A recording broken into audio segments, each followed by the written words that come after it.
Media sosial merupakan sesuatu yang penting dalam kehidupan kita dengan anggaran seramai 3 bilion pengguna di seluruh dunia. Remaja dan belia merupakan golongan yang paling aktif dalam media sosial. Terdapat pelbagai aplikasi seperti Facebook, Snapchat, Instagram dan banyak lagi untuk memenuhi keperluan komunikasi yang berbeza.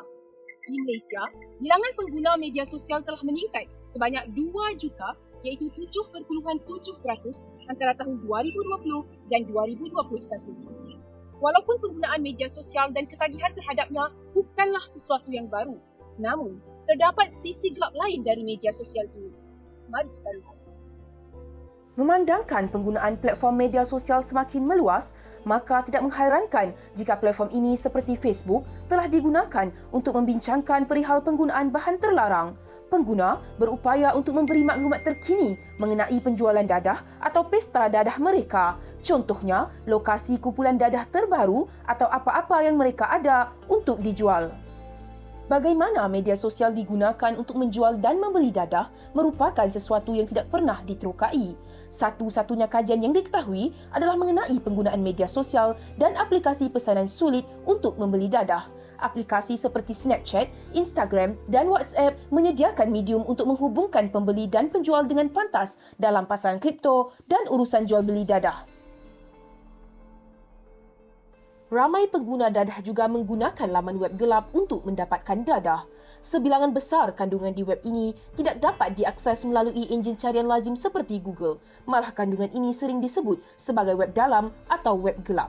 Sebuah laman web yang dikenali sebagai Silk Road telah aktif di laman web gelap pada tahun 2011 hingga 2013. Pada tempoh ini, ia telah menjalankan transaksi sebanyak 1.2 bilion USD yang kebanyakannya adalah dadah yang dibeli secara haram. Melalui laman web ini, pengguna boleh membeli dadah dengan cara mudah seperti membeli barangan di eBay atau Amazon dan dadah kemudiannya dihantar di rumah mereka. Kerajaan sedang giat berusaha untuk mengesan pengedar dadah namun menemui jalan buntu dalam mengesan sindiket pengedaran dadah secara dalam talian yang menggunakan istilah rahsia yang sering kali berubah. Sungguh pun ibu bapa para remaja masih berupaya menyekat laman sesawang yang meragukan urusan jual beli dadah tetap berlaku secara terang-terangan di media sosial. Dadah ini selalunya dihantar seperti pembungkusan biasa di mana para remaja berkemungkinan dapat membeli bahan terlarang ini tanpa ditangkap. Malangnya, ramai ibu bapa masih tidak cakna akan kegunaan teknologi seperti ini dan berkemungkinan tidak mengetahui bahawa anak mereka melayari web dalam atau web gelap dan hanya mengetahui setelah anak mereka mengalami ketagihan dadah. Berdasarkan kajian iOS 2020, kesedaran mengenai kawalan ibu bapa telah menurun dari 62.4% pada tahun 2018 kepada 53.3% pada tahun 2020.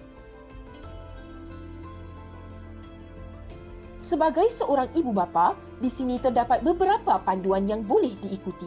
Antaranya, ibu bapa boleh memantau pilihan privasi media sosial yang digunakan para remaja, mengajar mereka perihal penggunaan pilihan privasi dan menekankan kepentingan mengelakkan hal peribadi daripada diketahui oleh orang asing.